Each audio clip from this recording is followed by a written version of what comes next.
To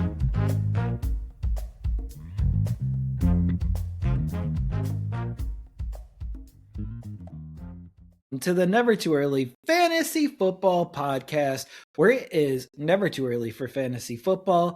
My name is Jeff. I'm Alex. As always, thank you for downloading, listening, liking, and commenting on our podcast videos. Please join our community by subscribing to us on the socials. Our handle on all platforms is N2E Fantasy. We're also available on all major podcasting apps by searching N2E Fantasy. Alex, what do we have on today's show? On this episode of the Never Too Early Fantasy Football Podcast, we are looking at the NFL Combine risers and fallers. But first, Jeff, what's the latest league news?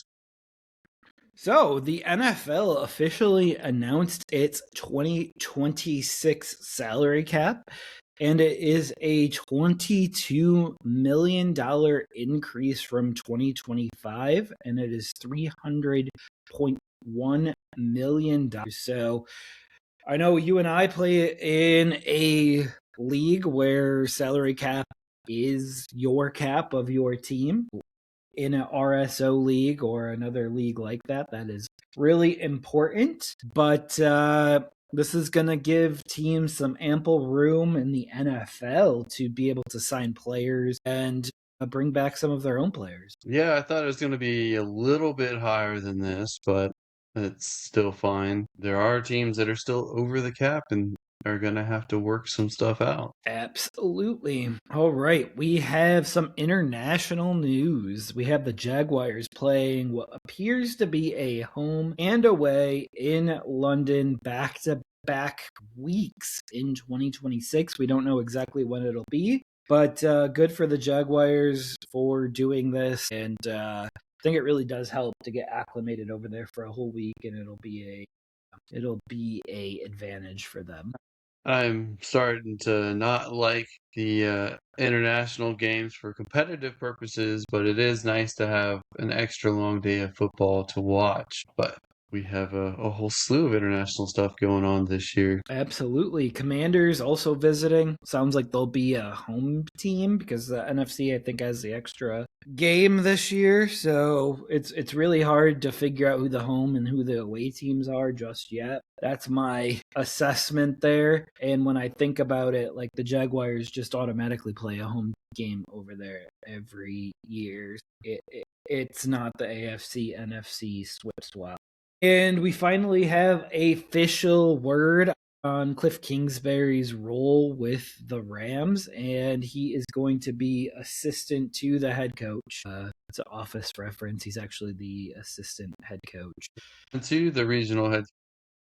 Yep, absolutely. That's exactly how it feels. Yeah, he's officially got a role. And at the Combine, other news has rolled out that's not prospect related, and the Colts have granted quarterback Anthony Richardson permission to seek a trade. So he could be going somewhere, anywhere that you would like him to go, Alex. I don't really care at this point. He's not someone that I want to keep around long term unless he happens to figure it out, and I'm still holding the bag for him on Dynasty Leagues. But there's talk about him going to Minnesota because everyone goes back to the clip where Kevin O'Connell's giving him words of encouragement, like it means that they're interested in having a Richardson McCarthy camp battle, which would be not optimistic for the Vikings 2026. I could see him be the new backup for Josh Allen. Like, that would be interesting. Over Mitch Trubisky? Come on. Come on. Mitch Trubisky's terrible. We've seen enough Mitch. He whomped the Jets in Week 18 last year. Yeah, that's the Jets. Nobody cares. The Cowboys have officially franchise tagged wide receiver George Pickens. So I don't know if this is for a trade or for a long-term contract. Cowboys are very hard to read when it comes to George Pickens. Cowboys are the type of team that pays their players 15% more than what they should because they wait until they have no leverage and then pay them above market. And somehow it hasn't hurt them that badly yet because they're gonna find wiggle room to push everything down the road, kick the can down the road, wiggling and renegotiating the contracts they already have to make room to sign more people. And they'll be more competitive this year. I think they keep Pickens. I don't think anyone's trading them 2 first-round picks to acquire him. So it seems like another 1 year rental unless they sign a extension mid-season or something. Agree there. And we have a couple of running backs that were not tendered by their teams that were supposed to be restricted free agents. First one is Jaleel McLaughlin. The Broncos will not tender him, so he is a free agent. And the Packers will not tender running back Emmanuel Wilson, who is also a restricted free agent. What are your thoughts here? Are either better than the other? They're different running backs entirely. Wilson is more, I would say he's more someone who could be a pretty sturdy number two that could do the dirty work, run between tackles, stuff like that. Jaleel is more the speedy outside guy. So they can find roles for teams as a second running back or third running back on a team that needs those particular skills. I don't think anyone's clamoring to pay them. Right. And this is not a top of the line running back class, so they should latch on somewhere. Yeah, because we have Kenneth Walker, who's going to get a ton of money, and the Jets are determined to keep Brees Hall. So the best running backs available in free agency are Dawdle and Algier, ETN, who probably ends back up with Jacksonville on a 1 year deal or something. Um, Not really that much to go with.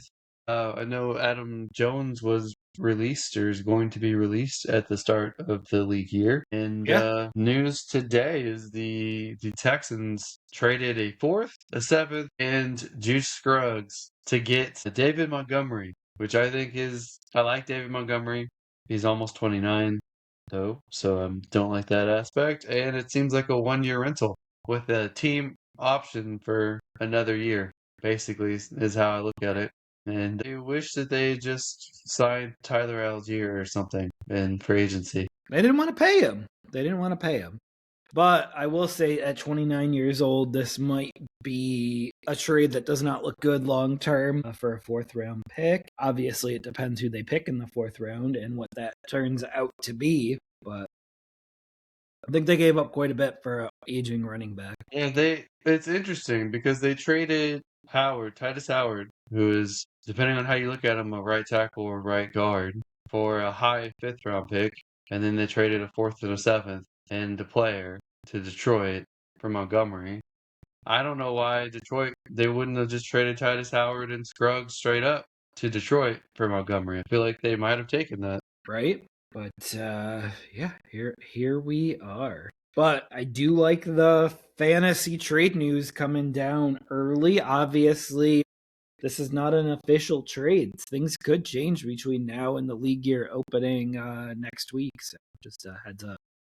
Reportedly, Denver was in on it too, so the Texans had to overpay to get everyone to back down.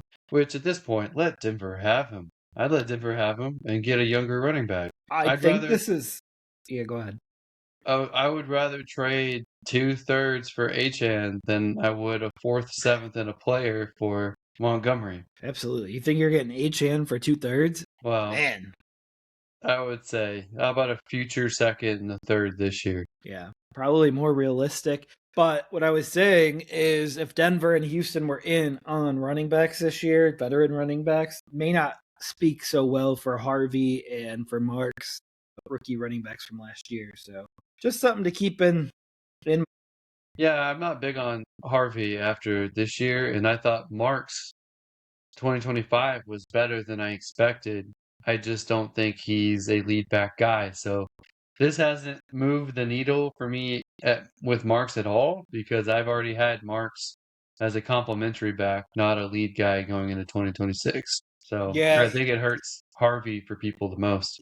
he moved down slightly for me, but I mean, obviously Montgomery had to move down slightly because you have to kind of fit both people's stats into into a team. And I'm projecting the Texans to get at least one veteran free agent, maybe bring at least one of their free agents back on the O-line. Sorry, I should have clarified that. I thought you And were then talking about draft running backs. at least 2 or 3 is what I'm projecting. So I think their run blocking is going to be better. And they got Montgomery because he's one of the best short yardage running backs, and that's something they struggled last year is getting the short yardage. Yeah. So maybe it helps. I feel like it's a 1-year deal though. So but people like James Conner keep going at 31, 32. So maybe Montgomery will keep going that way. Absolutely. And I think he's on for a $6 million cap hit for this year, $9 million for next year if you want him. And I was trying to look at his stats and just trying to see what he's done over the years. If there was any drop off last year. So actually his yards per carry went up from 2024 to this year. So I mean that might And be good. that's with Detroit's offensive line being worse last year than the year before. He had the lowest amount of carries that he's ever had, though, in the NFL last year at 158. So I don't know if he's that true first and second down back that you were looking for at that level. Like he might still cede some of that work to Jordan or to Marks just because he's 29 and the last 3 years he's went from 219 to 185 to 158 in carries. So he's been steadily decelerating from that. Well, I like the idea of them drafting a running back in the middle rounds and having Montgomery be the guy starting out and have the rookie slowly take over. And I think that'd be cool. Someone who's like one of the guys that we'll probably talk about who was a combine riser. Absolutely. I think it'll be hard pressed to get a combine riser at this point unless you're willing to overpay draft capital wise. But we'll see. We'll see. All right, so we can hop right into our combine takeaways. The first up was tight ends, and they were on Friday. The players that I was watching, there were several that did not participate, like Claire and Trig and Delp.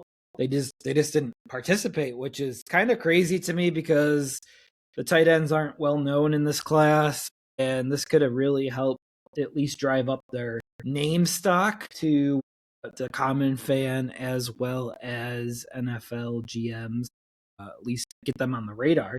But Sadiq, very fast 4.4 40, but didn't do drills. So that was kind of interesting for me. Stowers, great vertical, showed some great hops. And hopefully that translates to his game.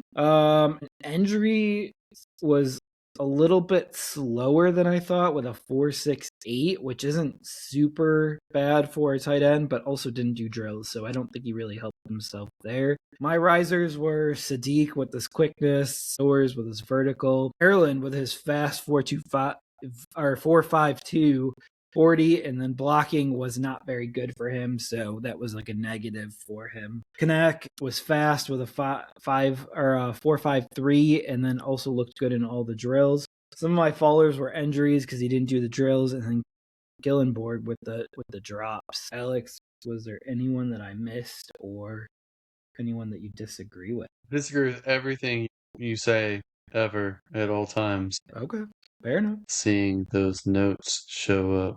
We're talking about tight ends, right? Yes. Okay.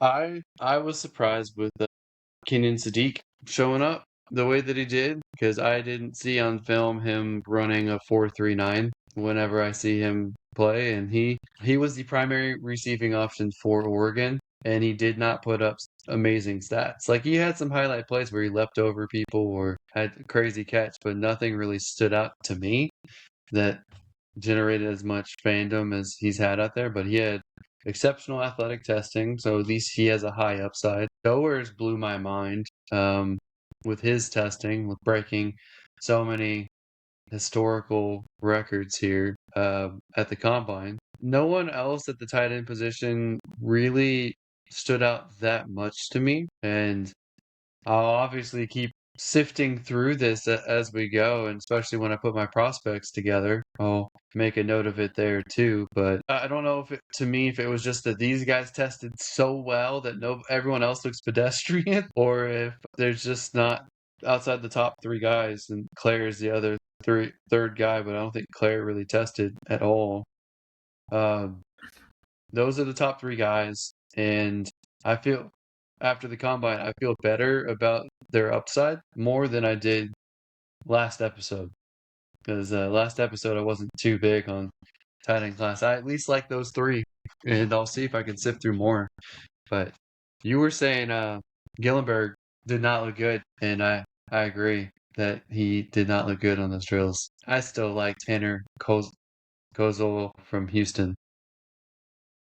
I mean, how could you not? But he's a little underrated, in my opinion. I think the Oklahoma tight end's a little bit underrated too. I would love for a team to take a flyer on him in the 4th or 5th round. That Kanak, Jaron Kanak. Yep. Yeah, maybe. There's another Oklahoma guy that we can talk about when we get to wide receivers. That will be fun. But yeah, I think this is going to be like a depth tight end class for the most part, other than the top three guys. Because there's a lot of good tight end twos in this class. Absolutely. Gotta have some good tight end twos. Yeah, I mean, RJ Maryland with the fast 40, like, I could see him contributing somewhere. Maybe in place of Isaiah Likely in Baltimore, something like that, where he's not the inline tight end. So these players will find homes, and as you said, some of them will be productive fantasy wise, but most of them will be a second tight end on their team. But we all know injuries happen, so keep an eye on them. All right. Anything else on the tight ends from your perspective? I do think that Delp was playing through a foot fracture. They found out in medical, and he's somebody people were looking to see play drills. So Oscar Delp, I wonder how that's going to go with his pro day, because hopefully it's healed by then. Yeah, I was a little disappointed because I really wanted to get more familiar with these guys on a level playing field. Unfortunately, 3 of the tight ends that I was looking at did not even participate. And Endries didn't even do drills. What's the point of him going there and running a 4.68 40 and not doing drills? Like, it's not like his 40 was that impressive. He should have just not done that. I don't. They want to do drills at their pro days where they can control the environment and have their quarterback throw to them. So I get it. Yeah, there's something about shining though when everyone's there and on TV, like, because that generates buzz, and you can't generate buzz if you don't do anything. Yeah. I don't think we can watch pro days, can we? Yeah. I think you can watch clips, I think. I don't think you can watch the whole thing. That's a good point. That would be nice. Yeah. You can go turn on the NFL Network on those days. I'm pretty sure they'll televise it. At least I hope so. I hope so. So that brings us to Saturday then with the running backs. And for me, there was a couple guys that didn't participate, like Coleman and Singleton, which I would have injuries both. Which I would have loved to see. But Love looked good and fast, and he looked good on most drills except for one receiving one where I believe he had a drop. Claiborne had a great 40 at a 4.37, and he also looked good at the drills that he participated in. He did not participate in them all. Allen, no 40 and had a few rough receiving drills. Johnson was slow, 4.57 40, but good on the drills. Seth McGowan had 4.5 40, which is not crazy impressive, but what was crazy impressive was Mike Washington Jr. with a crazy 4.33, but no drills. I wanted to see his receiving work, and I was a little disappointed that I didn't get to see that, but a 4.33 was shocking for him because he's known for his power. And if he has both, that is pretty impressive. Jadarian Price, only a 4.5 and had a few rough drills. And Hemby had one drop as well. And I walked away with some risers of being Claiborne with his fast 40 and doing really good on the drills. Washington with his fast 4.33, and McGowan was a bit slow on the 40, but he looked ultimately really good on the drills. And then for my fallers, I had Coleman, who didn't test, and then Allen with his lack of 40, because we really did want to see his speed. I would have the same risers, but my fallers would be Emmett Johnson and Jadarian Price, because Price was supposed to be the second running back prospect in this group, and he did not look like it at all. I would agree that I would love to see Washington run drills, but he already had pretty solid tape, and showing the speed, he might be the running back 2 now. I really do think that that's entirely possible. First rounder, second rounder still? In Dynasty, I'm awfully tempted for first round. I have several mid or mid late picks, and if he's there, I might take him. I'm not too crazy about the wide receivers after the top 3 guys, and it's still I'm a little iffy on Tyson as well. To me, after the top 4 guys, you might be looking at 3 tight ends. You might be looking at Washington. Price might recover some value. It might be those. What would that make it? 9 at that point, and then you have Emmett Johnson, who may feel better about again, because I was going to have Emmett Johnson higher than that. Jonah Coleman and Singleton, you want to see them healthy, and you hopefully make a pro day or have some kind of event to showcase them. Kaytron Allen might be up next. You also have, we'll talk about some of the wide receivers, I guess, after this, but some of these wide receivers might jump back in. You might get Omari Cooper. You might have Denzel Boston. Depending on who you are, you might like Casey Concepcion. I'm trying to think who else. Sarrett to me. We'll talk about him later. He's not in that conversation anymore. So we'll see how it settles out. But yeah, he's in the conversation. Mike Washington's in the conversation of being first round, mid first round at this point. Absolutely. So you think someone at the end of the first round of the NFL draft will take him? Or you think he'll... No, that's still too high. But he might be a second round pick now. I think he jumped from 4th round to the 2nd round. Okay. And you think Price is still a second rounder? Probably. Yeah. His film's better than his testing. A lot of people go by film. Hopefully we see some backs on day 2, and a good amount of them. All right.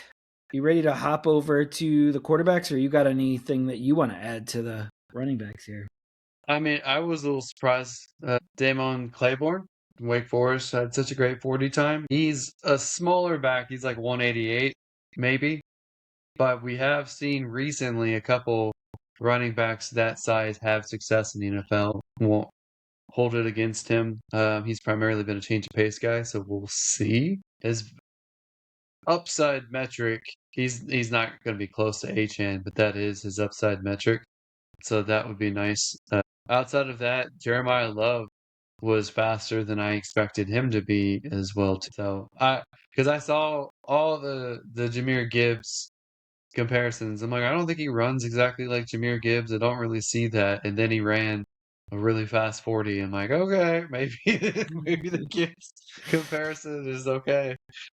Yeah, maybe Texans will take him, and they'll be able to reunite new Sonic and Knuckles.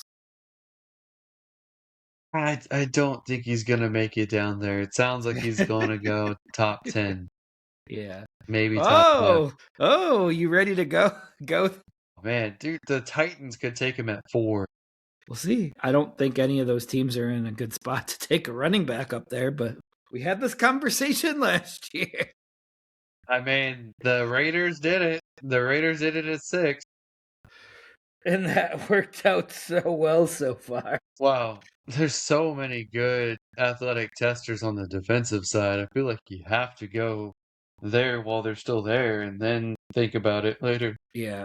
I think he'll be a first rounder because I think he's for sure that talented, but those top 10 teams just aren't a running back away from competing. Like, I think you damage your team more than help it, unless you're the Chiefs. We should be talking about defense, Jeff. Defense. This was a great linebacker class. great, great edge and interior defensive class, great corner class, great safety class. So yeah, Yeah. everyone should be going defense. And The It's funny because I have Sonny Styles on my list here as other risers, and it's a guy that I didn't really know too much about, and he tested out very well, and now everyone has his name in their mouth, and it'll only help him move up draft boards now. picks 2 through 5 could all be Ohio State guys, Jeff. And they didn't win the national championship. They weren't even in the national championship game, were they? Nope, nope. But you got the safety. You've got Arvell Reese and Styles. You've got Carnell Tate. It could easily be those guys right next to each other, back to back. Absolutely. And guess this is a good segue then, because we can hop right to the quarterbacks. The number one pick that you're not even talking about is going to be Fernando Mendoza, but he did not participate at all in the combine. So no movement for him. Carson Beck throws were consistent, but he got booed off the field by Indiana fans. I put him as ice in his veins. The fact that he could go out there during a drill performance, get booed, and still perform. Klubnik didn't run the 40, but ball placement and timing look really good. Drew Aller, impressive day throwing. Ty Simpson, he's a lock to be the number 2 quarterback at this point. Nussmeier should be in consideration for the 3rd quarterback off the board with Beck and Klubnik. And I had Risers Beck, ice in his veins and didn't miss a throw. Green, he looked fast, had some serious verticals and great throwing too. So even if he doesn't work out as a quarterback, he could theoretically convert over to a weapon position, whether that be tight end or wide receiver. Aller looked really impressive off the surgery. Klubnik looked poised throwing the ball. Simpson didn't miss a throw, and Nussmeier didn't miss a throw. So those are my 6 risers here. Fallers were king. He underthrew a lot of balls, and Peyton had some bad ball placement, in my opinion. Yeah, those 2 were pretty bad. I noticed you didn't put Pavia on here. He's a nothing burger for me. He doesn't. He didn't even look like a quarterback out there. I don't know if you watched him. He did not look like a quarterback at all. He looked like He still somebody's made some uncle good was just. throws, but Yeah, he his also has size terrible. really. He What is also he, has like some 5 dirt something? throws. Yeah, supposedly 6 foot. He looks like he's 5'8" out there. He looks like Yeah. somebody's uncle that just is hanging out with the boys. I do think there's a spot for him. I just don't know where. And is it a Taysom Hill spot where they cut Taysom, or they don't bring Taysom Hill back, and New Orleans I don't has a think guy New like Orleans him? is going to continue that experiment now that Taysom's gone. I do really think that at this point I am feeling better about some of these guys as potential dart throws at a young quarterback taking over, or at least being like a young contract locked backup quarterback too. Contract, was it price controlled backup?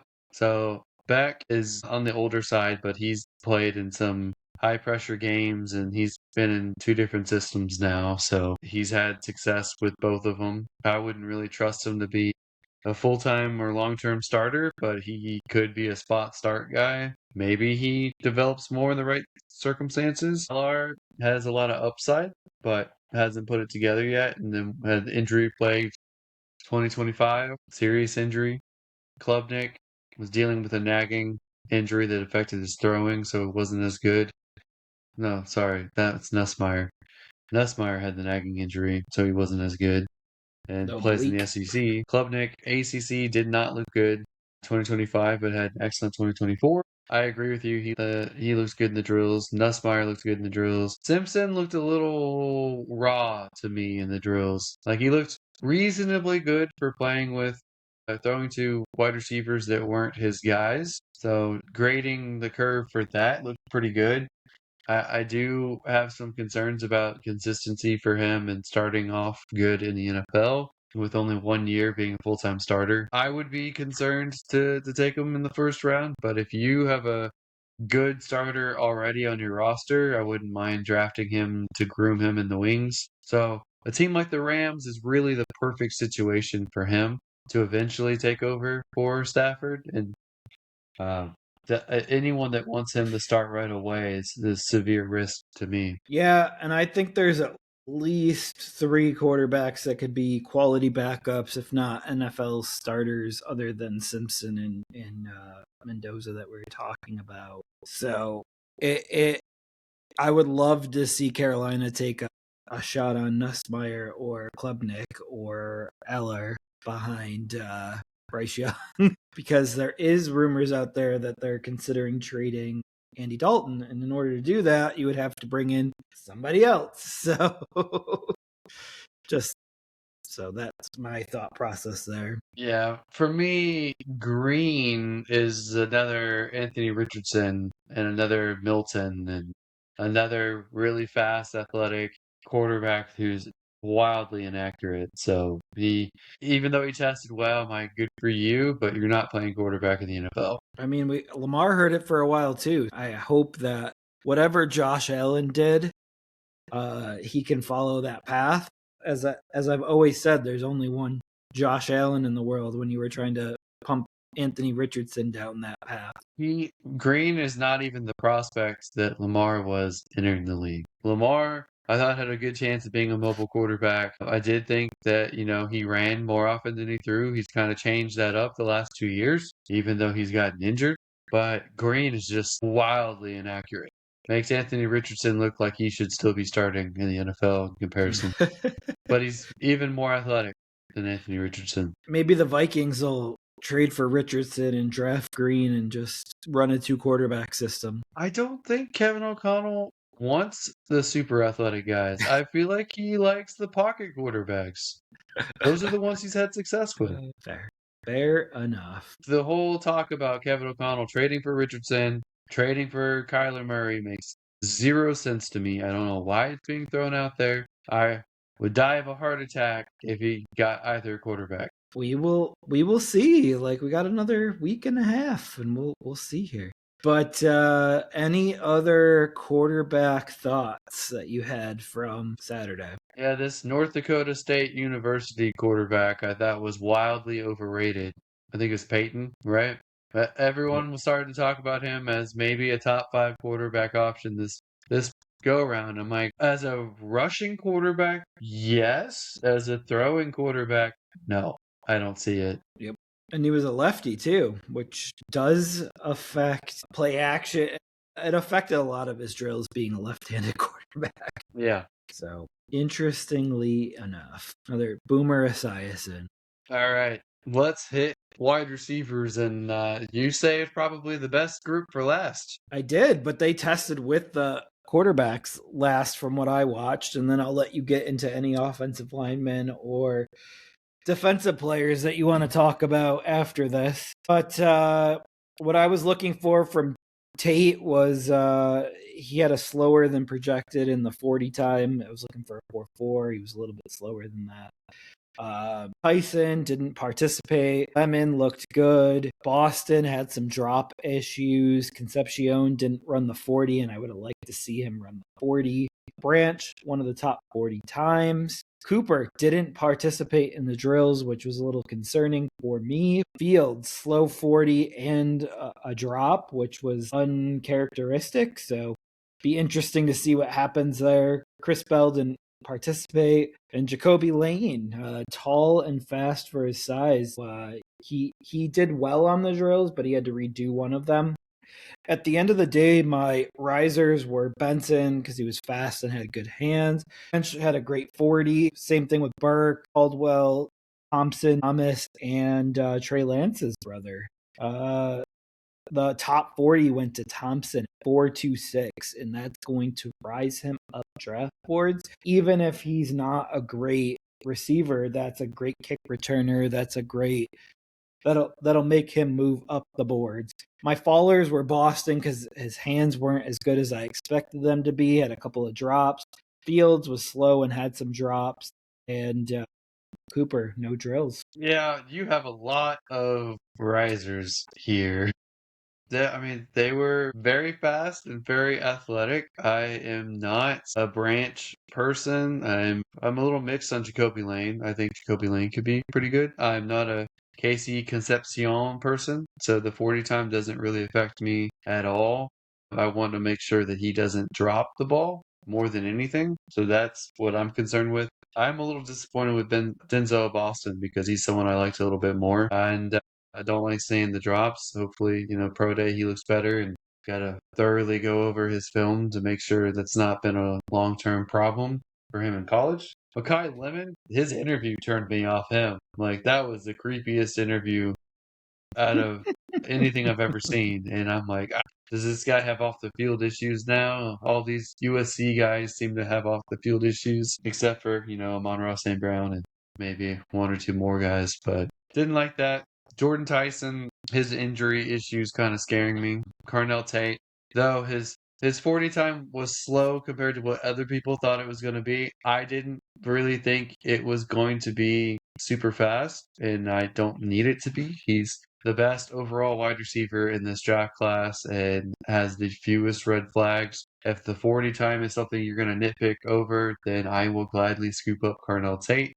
He is officially my 1.02 rookie pick. Locked Whoa, in, spoiler right alert. behind Love.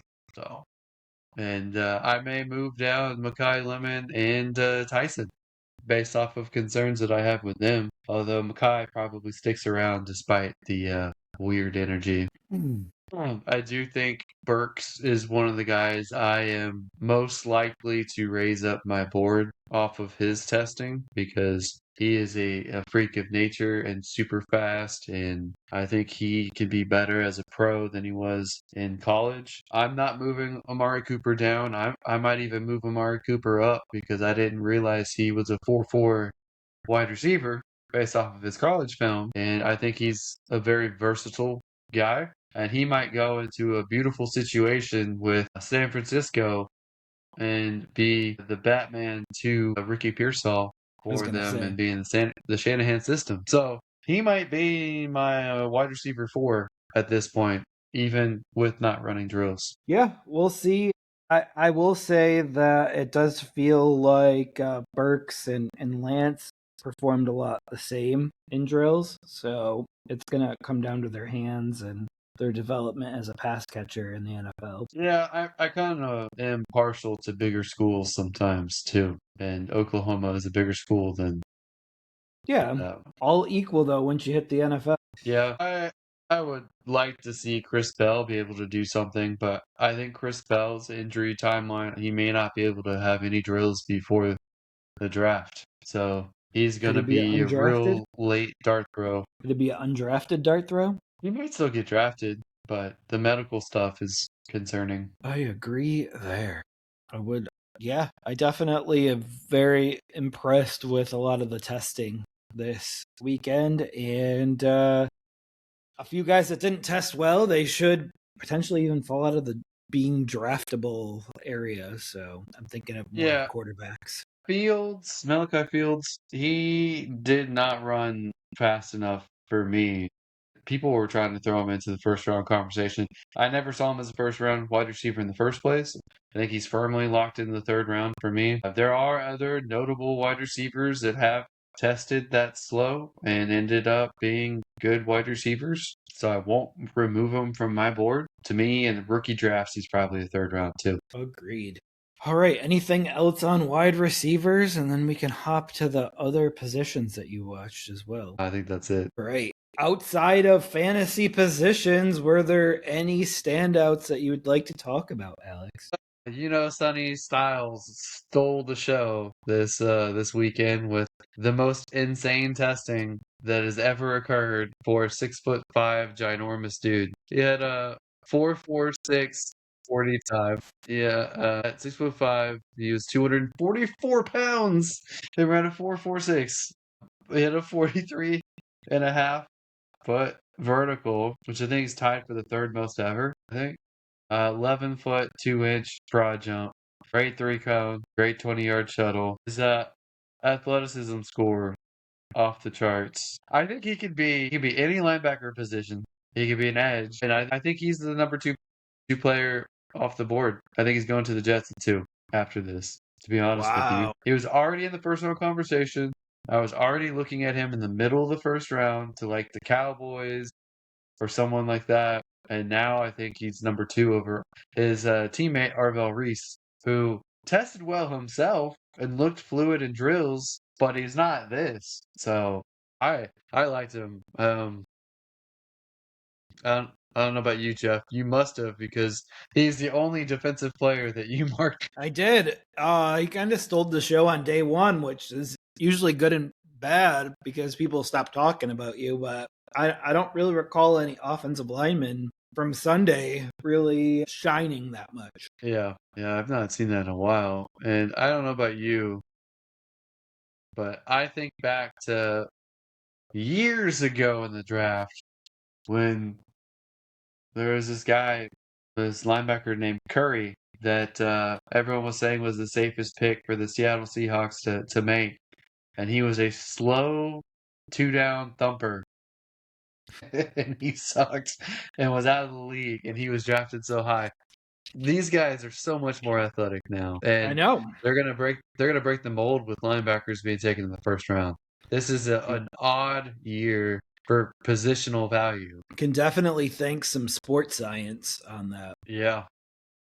Uh, there's a safety that is right. There's actually a couple of safeties that were already in the first round range outside of Downs, but Dylan Thieneman out of Oregon looks insane, and he is a little light complected gentleman like us, but he ran a 4.35 40, a 41 vertical, and a 10.5 broad jump, which is insane testing. Uh, and he did that 6 foot, 201 pounds. I think he's going to be a first round guy, and he could even be a Harrison replacement at safety for the Vikings at 18. Oh boy. But it's probably too cliche to replace, a white safety with a white safety. He'll probably go somewhere else. We will see. We will see. Maybe he'll go to Cleveland Oh, with the Jacksonville pick. that would be kind of funny, honestly. It would feel like they could replace what they would have gotten from Hunter with 2 different players who are very athletic or very talented. You also had Emmanuel McNeil Warren, who got great film, but didn't test as well as I thought he would. Looked more like Malachi Stark's testing from last year, but I think he'll probably still be in the first round conversation.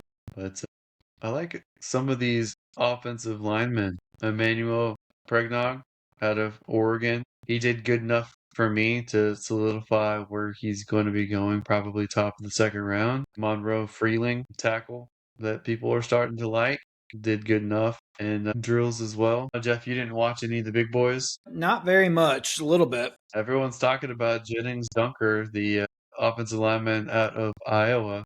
The redheaded mullet guy looked phenomenal out there.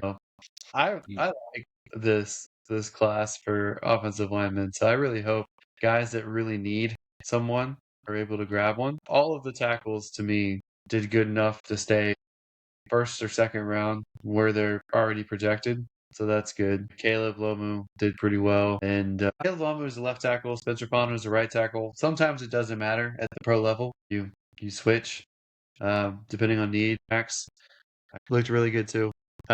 These are guys that are all going to go in the first round, in my opinion. And they did well in drills and running. Chris Johnson, cornerback out of San Diego State, tested really well as well.